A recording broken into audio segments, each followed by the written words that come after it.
My name is Jessica Ohlssen, and I'm really excited to chat with you all today and to walk you through what to expect with the new Medicare mandate in the TEAM program. We've got a really exciting agenda for today. We're going to do some introductions. I have some colleagues on the line with me that will introduce themselves in a sec. We're going to overview the TEAM program, and then we're going to take a deeper dive into how these Medicare mandated programs work in real life. We're going to go through a patient journey and then end on financial impacts and what it means for your hospital or health system. As I mentioned, my name is Jessica Ohlssen, and I am the SVP of Revenue at Rainfall Health. And I bring over 16 years of experience in hospitals and health systems, helping drive value-based payment and better patient care using technology. I'm going to pass it over to my colleague, Robby. Thanks, Jessica. As you mentioned, my name is Robby Wallace. I am the VP of Clinical Implementation here at Rainfall. I have a board certification and a few other certifications as an advanced degree registered nurse and about 20 years of experience in the healthcare setting within renowned hospitals and health systems here in the San Francisco Bay Area. My work spans across the continuum in direct patient care services, across community health, inpatient, and ambulatory care spaces, as well as managing care operations, systems integration, clinical innovation, quality, and compliance in those areas as well. And again, I'm serving as the VP of Clinical Implementation here at Rainfall to really help lead the deployment for our work in team. So it's great to be here. I'm really excited for this conversation too. Thank you, everybody. It's my pleasure to introduce you to our physician expert here on the webinar today. My name is Bradley Heiges. I'm an orthopedic surgeon in Savannah, Georgia. I work through a single specialty practice of Optim Orthopedics. We have a robust outpatient surgery center in addition to a single specialty hospital, which we manage, and that is to address all forms of orthopedic care.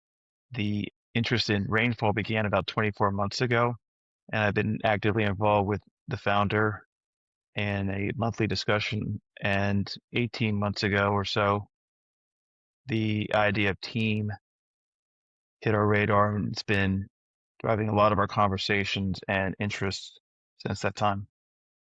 And just a little bit of an overview of Rainfall Health. We're really the first and only company that's been certified for these Medicaid mandated programs.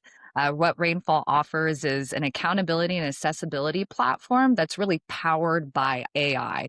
And we're really looking at ourselves as the end-to-end solution for hospitals and health systems when it comes to these Medicare mandated programs, such as TEAM, as well as CJRX. I'm sure all of you saw that program details just got released a couple of weeks ago.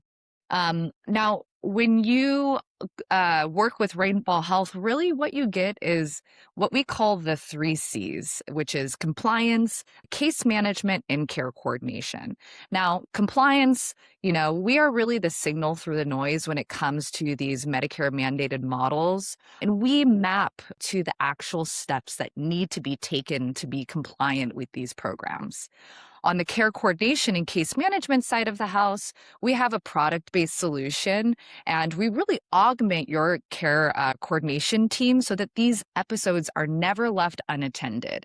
We know that 60% of the care, as well as the costs, really happen outside of the 4 walls of your hospital. And we really bring that acute care network onto the same page as your hospital. And lastly, with the AI-enabled care design, the team model really demands a higher bar for hospitals and health systems. And so we personalize that care journey so that every single episode is maximized on both the return and the delivery of outcomes that the model is requiring. So that's just an overview of Rainfall Health. And we'll get into a little bit more information about how you can contact us at the end of this webinar if you're interested in working with us. Okay, I'm going to turn it back over to Robby to overview the team program. Thank you, Jessica. I want to quickly provide a high-level overview of what the team model is. Team was proposed in 2024 Here at Rainfall, we had already been building in the acute care space in some of the hardest to reach facilities across the country. And when this model was proposed, it aligned perfectly with what we were doing according to our mission. And we said, let's build standards around this. Let's turn this 9,000 page wish list that Medicare put together into an operational framework. And we did that. So Medicare structured TEAM under 4 buckets. These 4 buckets include quality, patient satisfaction, outcomes, and cost management. And the reimbursement, like Jessica had mentioned, it really is directed to the hospital system and is tied to all 4 of these buckets. Now, the CMS TMS model at a glance, you'll see this chart here. That TEAM is really the Innovation Center's mandatory episode-based bundle payment that runs starting January 1st of this year in 2026 through December 31st of 2030. And the thing to flag here is that opting out is not an option, as opposed to some of the other release mandates from CMS over the past few years. Some have been, or many have been voluntary. 741 of these acute care hospitals that are across 188 of the core-based statistical areas are required to participate. So there's no opt-out. And with the hospitals serving as the accountable entity for cost and quality across these surgical episodes, it's the 188 of these CBSAs that were selected by CMS as the mandatory participation market or team. And those 188 CBSAs, they're across 9 different census regions that CMS uses for their benchmarking. We're going to jump into what these episodes are. So there are 5. The 5 types of episodes that are bundled are the lower extremity joint replacement, also known as LEJR. We have surgical hip and femur fracture treatments, SHIFT, SHFFT, spinal fusions, coronary artery bypass grafts, which is known as CABG, and major bowel procedures. Now, each of these episodes cover, starting at the anchor procedure, plus all Medicare Part A and Part B through the 30-day post-discharge. And this includes post-acute care, the readmissions, and the emergency room visits. It's also really important to know that, just sidebar, Medicare Advantage is not included under this, but how it works is really the life cycle movement from the anchor procedure through the hospital care given, and then the quality measures that are captured into this 30-day post-discharge window. But it ends with the annual reconciliation. So these hospitals, they're across 3 tracks. Track 1, you'll see, is a glide path, and that's available only from year 1 with the upside potential that's capped at 10%. Track 2, you see, is a little bit lower risk, 2-sided option though for year 2 through year 5. And this is also capped at 10%, but it's reserved for only safety net and rural hospitals. And then track 3, that carries the full 2-sided risk across all 5 years of the mandate, with a 20% stop gain and stop loss, and qualifies as an advanced alternative payment model under the merit-based incentive payment system. Now, it's important to know all these hospitals that are mandated who do not qualify as a safety net or rural hospitals will automatically fall into track 3 from track 1 after year 1. Payment is settled by comparing the actual episode spend against the target price built from the hospital specific history and blended from the regional benchmark. So this is less CMS discount for the adjusted risk. We see the result, and then it's scaled from the composite quality score granted, and that reflects the overall performance and measures, including the hospital-wide readmissions, the PSI 90s, the total hip to total knee arthroplasty patient-reported outcomes, and CABG.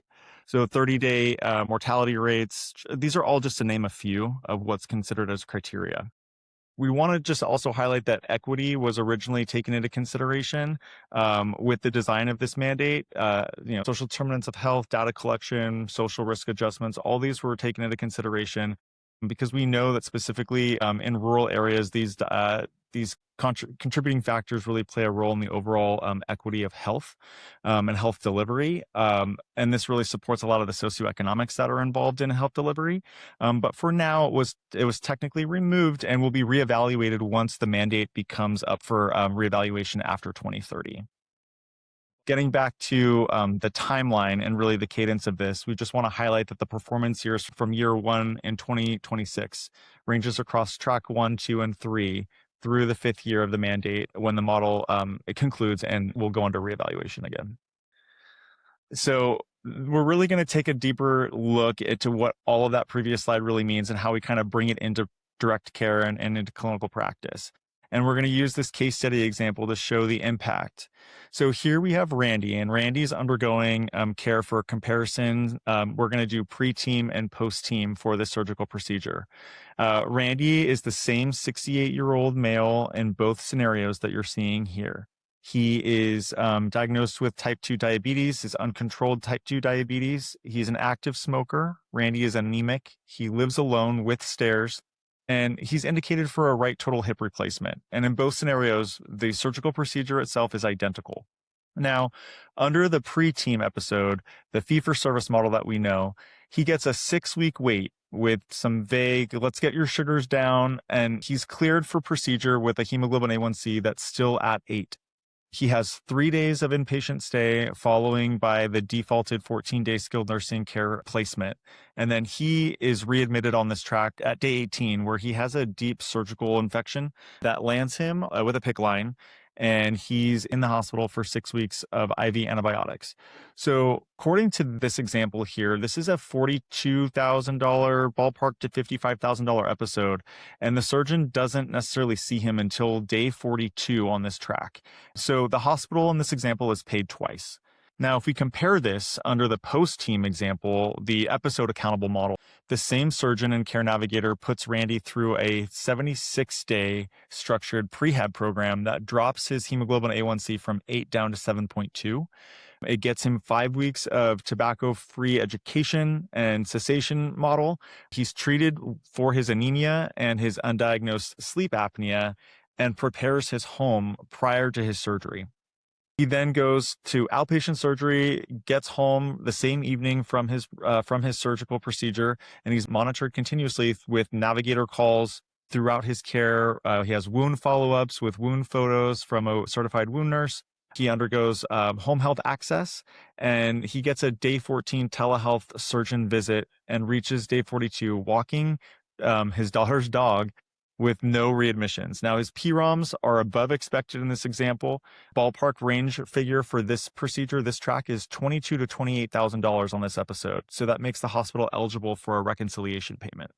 Ultimately, this lesson in this slide is to really land a simple understanding of the two in comparison, that the same patient undergoes the same surgery and has the same surgeon.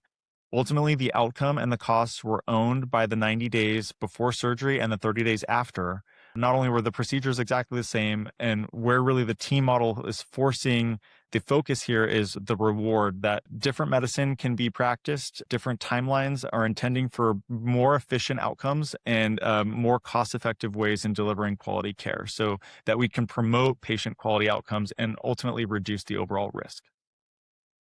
Dr. Heiges is going to speak to us today about his insights on the team model and what he sees as the pros and cons of the model, as well as areas where he's excited about as a physician partner to a health system that is mandated for the CMS TEAM. So I'm going to turn it over to Dr. Heiges so that he can give us his insights. Since the release, it's fair to say that CMS has had some I don't want to say uncertainty, but just a kind of a conditional understanding of how this is going to really be put into practice. With past CMS mandates like CJR, readmission penalties, with value-based purchasing, all of these things that CMS has kind of released in the past, they've conditioned the field of experts and surgeons in your area, especially, to expect more of like a punitive downside.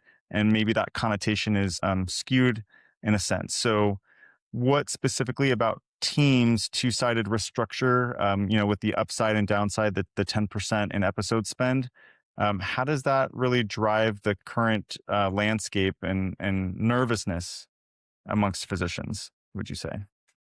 I think that's a good choice of words, nervousness.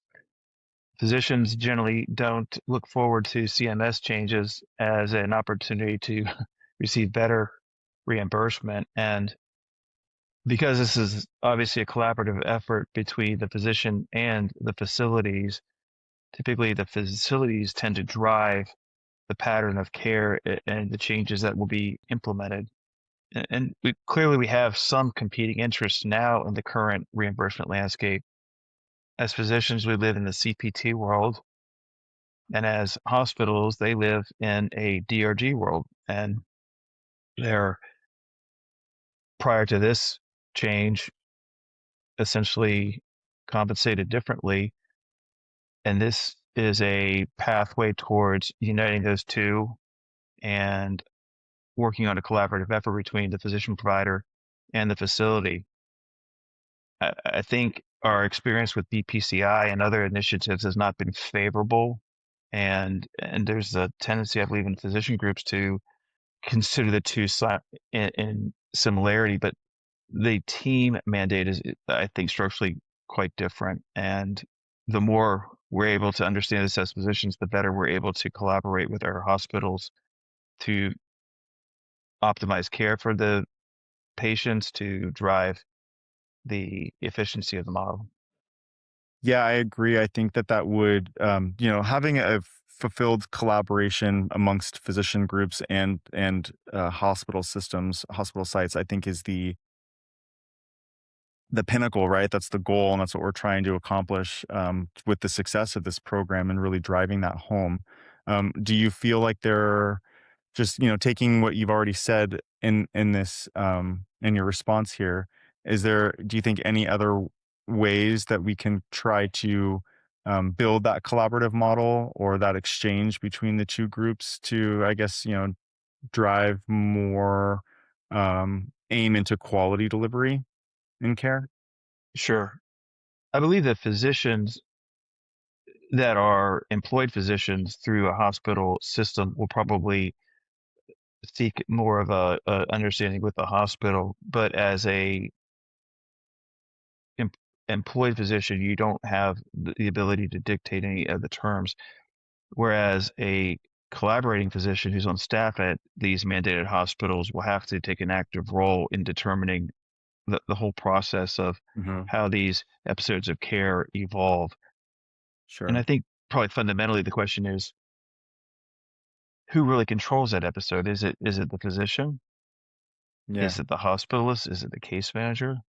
There's going to be nuance that's centered around the acuity of care, or whether it's an elective procedure. There will be outcomes that probably inherently vary based upon comorbidities and the complexity of the care. Even though there are 7 procedures now, a hip replacement on a very ill patient with COPD and diabetes is much different than a single level spinal fusion on a young healthy patient. And so those will have to be analyzed in a prospective manner to make sure that we're maximizing all aspects of that care. Yeah, yeah, I agree. No, that's a fair statement. I think the goal is to really kind of drive that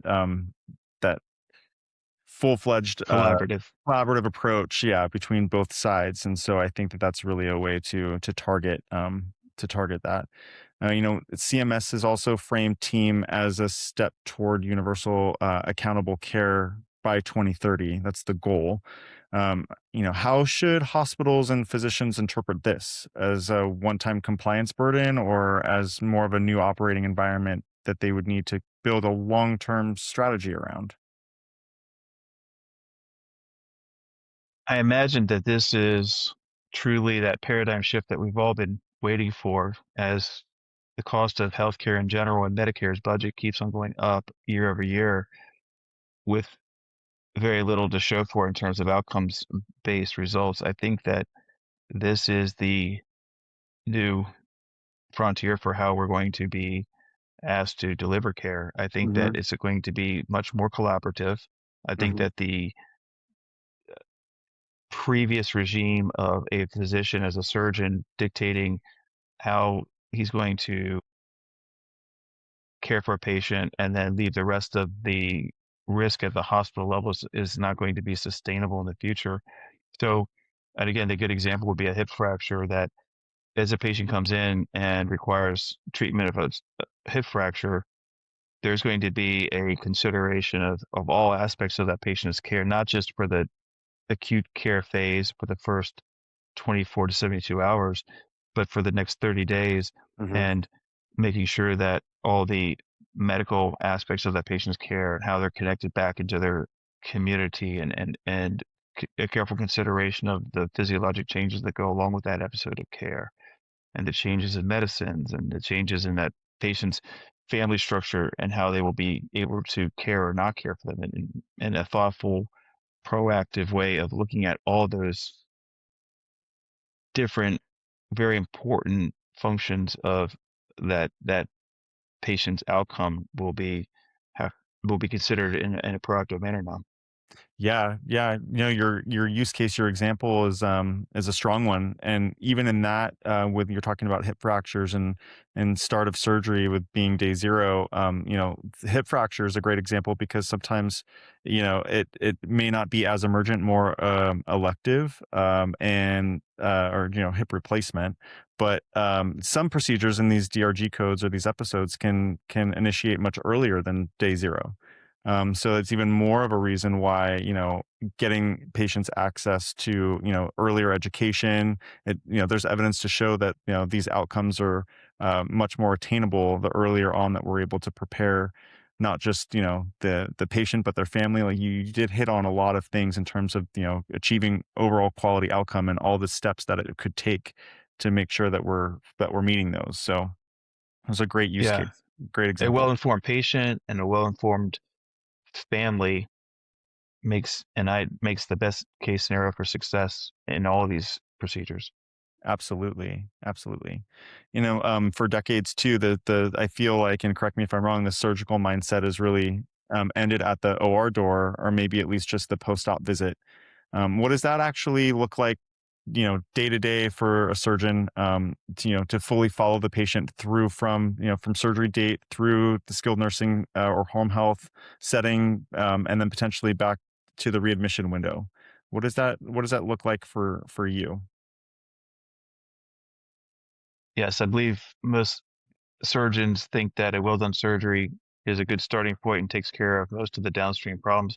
And although that's true in a general sense, I don't think that that's a guarantee. Hmm. And patients have different health needs perioperatively, and they need to be addressed in a very timely manner and a very thoughtful and all encompassing manner now. And that requires not the same for every patient. Certain patients, a well done surgery is a good starting point and they will sail through, but that's not a guarantee. And so when we have these other patients with comorbidities, Yeah. integrating that episode of care with the hospitalist, the primary physician, if that's accessible, and coordinating all that allied health care afterwards is going to be absolutely critical to the outcome of that patient. And the episode of surgery will only account for a certain amount of that. Yeah.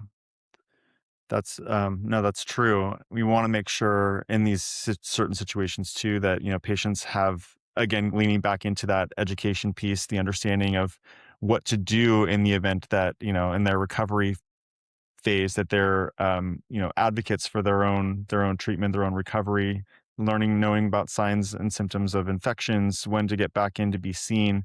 Some of these patients fall out of care because they potentially don't know these associated risks, for readmission, and that's obviously the whole point in making sure that we're being able to follow these patients through to care. So the Sure. education piece is very important.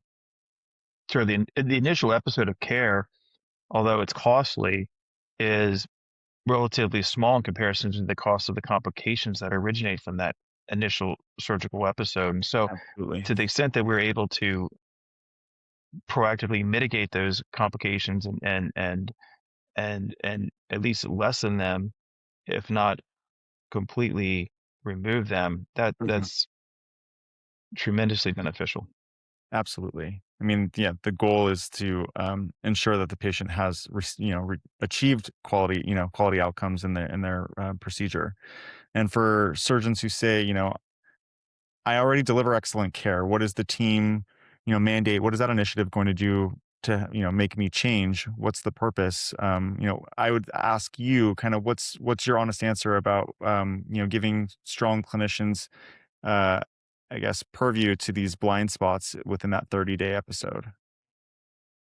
Well, perhaps it's a blind spot, but but I would also look at it as an opportunity. And so if you truly are a standout physician who delivers excellent care, and you're the community-based surgeon who delivers 300 to 700 total joint arthroplasties every year, and you clearly stand head and shoulders above your peers, well, this is a great opportunity for you to integrate that into your health system. And so Mhm.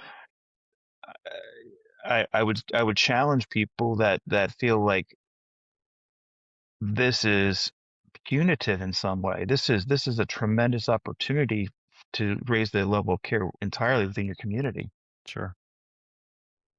Perhaps to say it a different way, I think that if there are multiple providers and each has a certain algorithm of how they'd like to address one single surgical procedure, standardizing that within the community and the facility in terms of the surgical procedure, the perioperative care, the immediate postoperative acute care, the discharge from hospital, and the integration back into allied health and their primary physician. If someone is doing that substantially better, and with applications like Rainfall, where we can analyze that data and measure it and essentially prove that, it makes sense that that would be Right. standardized throughout that region of care. So that facility should adopt that physician's algorithm much more appropriately. No, for sure. You make a great point on utilization of data and following these metrics, being able to showcase that achievable outcomes are most achievable when you have the support and evidence to back it. We're only as strong as even our community partners too that we're looping into care. These hospitals are really the anchor. Um, this mandate is saying that the hospitals are the anchor facility to ensure and these patients are achieving the most optimal outcomes. And I think that, you're driving home a great point about, physicians supporting, quality and practice, but this also really leans into other adjacencies within the community to be able to uphold these standards too. Sure, that comparison extends beyond the acute care. And so, for instance, not all physical therapy providers are able to deal with the same problem Hmm. equally effectively. And I think with more data, we'll be able to tailor that post-operative, perioperative experience and select out those providers that are doing a better job. Definitely. Again, it's a matter of collecting data, and data is outcomes based, it's cost based. And it's all within the scope of what Rainfall can do. Definitely. No, I appreciate that very much. And that being said too, it's driving a big question in my mind as we talk about this is what does a physician actually need to understand about the team's mechanics overall? Like, we're talking about data, cost reduction, target price methodologies, quality metrics, reconciliation timing. There's a lot of factors into this that how does a physician really walk into a hospital meeting as a peer rather than someone I guess lack of a better word term, being told what to do. Like what could be the best, driving analogy or driving advice that, you may be able to provide these groups of physicians?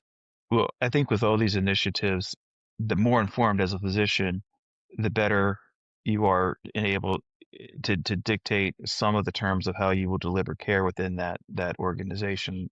The the mandate has been known for 24 months now, Mhm. and it's clear that the hospitals and the mandated facilities have a head start on most of the physician groups. But it doesn't mean that there's not an opportunity for citizens to educate themselves and be ready to have that conversation when they're called to collaborate with the hospitals. And Yeah, so I think that, again, structures like Rainfall, which look at both sides of the equation, where there's the hospital facility and the physician group concerns, that would be an excellent resource to help physicians speed up that process of understanding and be able to help negotiate the best process within the framework of their hospitals. Yeah, agreed. Do you feel like there's maybe some, I don't want to say misinformation about where the mandate is aligning with between hospitals and physician groups? Do you feel like there's a way for physicians to be better informed, especially if they're, not within the hospital system in terms of staffing, that they're, outside of those hospital walls?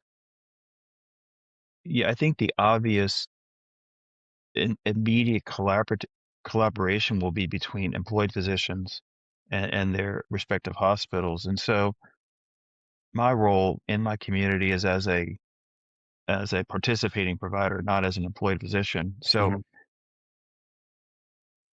that's a different paradigm when you consider how you're going to work with your hospitals, because we really can come to them and strategize together. And some of it will be just lack of data prior to this current change. And so most physicians, I think, feel like they do a better than average job of patient care. Only half of providers can be in the top half of the top 50th percentile. And so the data will be important. And I think it's going to cause, it's going to force the opportunity to reconsider your results, to look at how you interact with the hospital, and where you could, as a physician,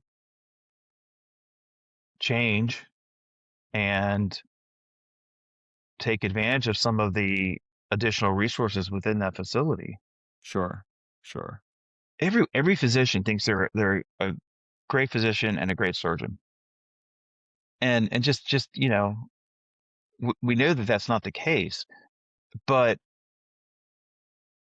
you're relying your opinion is relying on your general sense, which is not overly critical about your own results. And so when you have real data, Mhm. meaningful data, not just these Harris hip score or other validated studies, but just things that aren't clinically practical in terms of what this asks you, what the team mandate asks of the facility and the physician.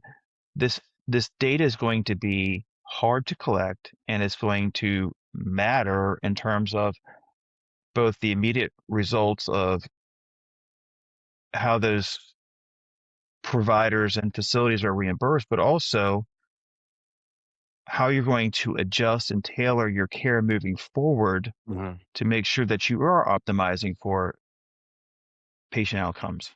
Definitely. I mean,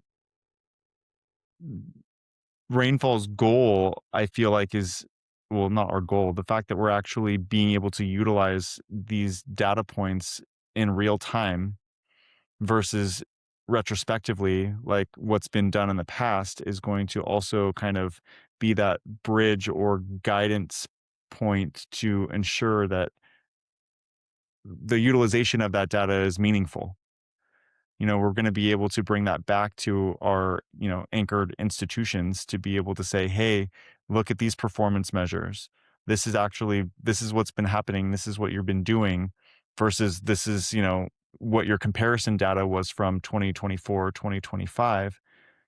We're going to be able to see all of those improvements much quicker than, year over year when it's already too late.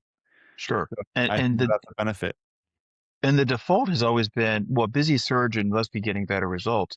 And although that's probably true in a general sense, that's not true on a granular level. Not every single patient that the most busy surgeon in your community has has the best results for that single episode of care. And so to the extent that we're measuring all these data points, we should be able to tease out that information and employ that across a broader extent of the community. It should filter down through other physicians doing same or similar procedures, and that the nuance of that perioperative care, particularly in the acute setting, that one physician does differently than another, but yet yields measurably better results, that should be taken as the standard across that community until a better option arrives. Right. Right. And you can have the best surgeon providing the best care in that one surgical experience, but the follow-up, not the necessarily the physician follow-up, but the recovery period and all the practitioners, all the hands in the cookie jar, so to speak, and making sure that this patient is achieving optimal outcomes. It's so much more than just the surgeon, in I theory, agree. right? And I so agree. that plays that I think that that's what this mandate too is trying to focus on, that it's as much as the surgical procedure with that surgeon operating on the patient, but what happens thereafter. It's, we want to limit the opportunity for, opportunistic infection, repeat surgeries, morbidity, mortality, all of that. But, I don't think that's ever really been done before as clear as what the focus is being shifted to now. Yeah, I would agree with that. And it's very, very, uh, almost powerful. I don't know. I think that there's going to be quite a change in the landscape of care delivery due to this mandate. Well, and I think the other beauty of this, as I understand it, is that this is not a one size fits all solution for every single hospital.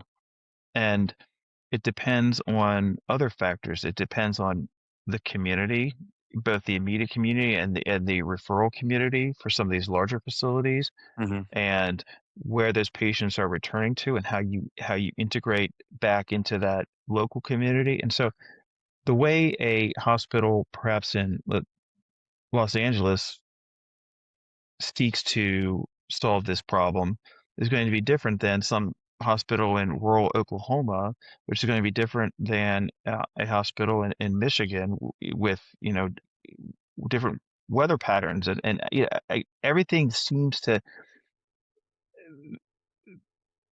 a lot of it will be similar, but I still think there's 20% of this which will be unique to the local environs that will really help distinguish the better and the poor performers. Absolutely. I mean, it all comes down to, like you were pointing out, to resources, location, geographic location, and patient population. There's quite an abundance of resources in larger metropolitan cities versus the more rural, like you had mentioned, and that also comes into specific demographics and social determinants of health, and all the things that kind of lead into patient outcomes. So, it's this team initiative is going to be like I was saying before, a big landscape change in the way that we see care delivery being done, but also the generating outcomes to ensure that patients actually are getting the best quality care possible. And so I think, getting back to one of your previous questions, yes, this starts with the assumption that the physician is doing a fantastic surgery, Hmm. and that should be the base case.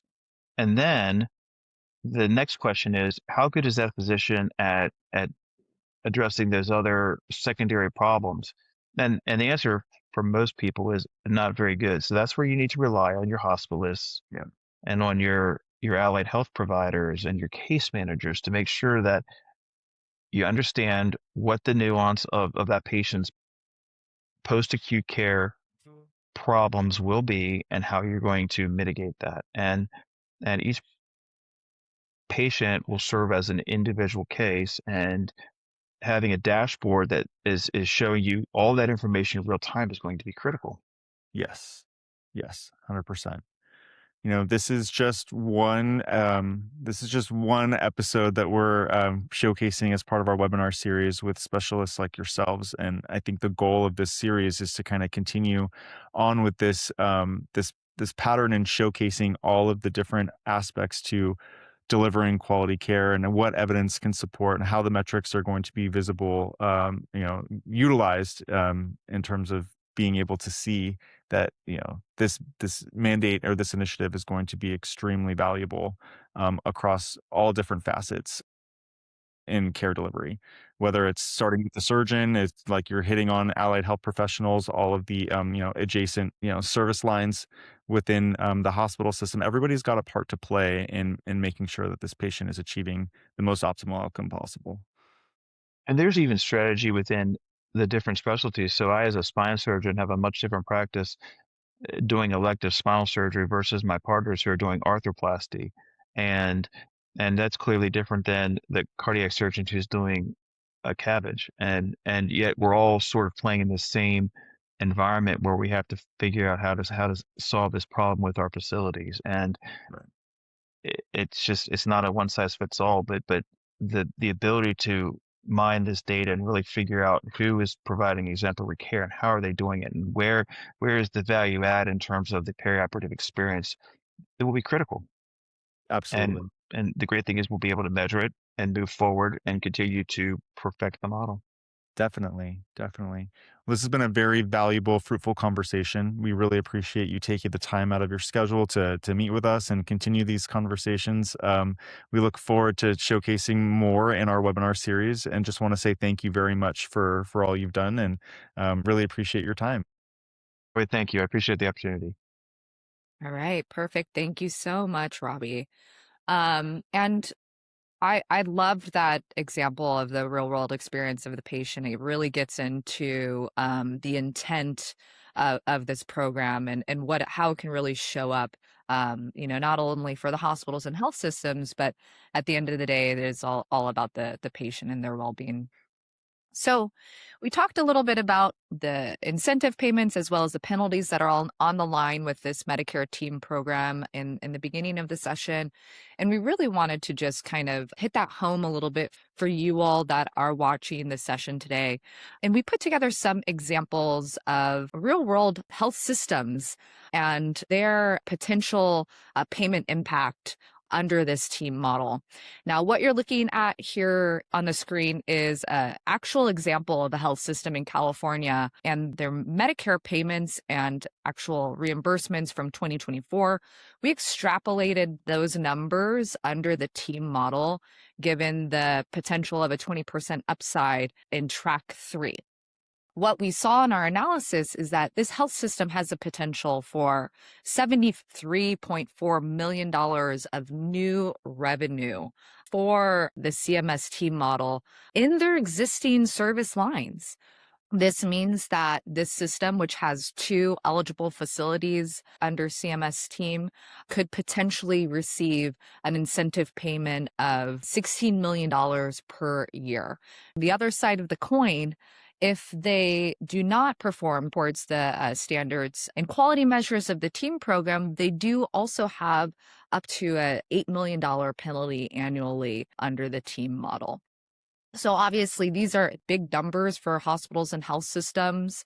And here at Rainfall Health, we are offering each and every health system that's mandated under TEAM. We will do this analysis for you for free and actually look into all of your Medicare billings in 2024. Those are that is public information, and put together your own individual analysis for your potential upside as well as downside for this Medicare TEAM program. So I will have contact information on the next screen. If you are interested in us performing that analysis for you, please do reach out to us. And remember, we are the end-to-end solution for this Medicare TEAM program. So if you are looking for a solution that brings not only technology, but also services to augment what you're already doing internally for the TEAM program, please be in touch with Rainfall Health. We can absolutely help you with this program and would love to do so. We are talking to hospitals and health systems all across the U.S. And working with them on this program. So here is my contact information. My name is Jessica Ohlssen. Again, I am the SVP of Revenue at Rainfall Health, and you can get in touch with me here today. And be on the lookout for our next edition of our Rainfall Health webinar series that will happen in July. We'll be back at you with more information about how the team model is rolling out, as well as additional special guests that will come and speak to us on how they are rolling the team model out at their individual facilities and what it means in the real world to these hospitals and health systems. So thank you very much, everybody, and we'll see you soon.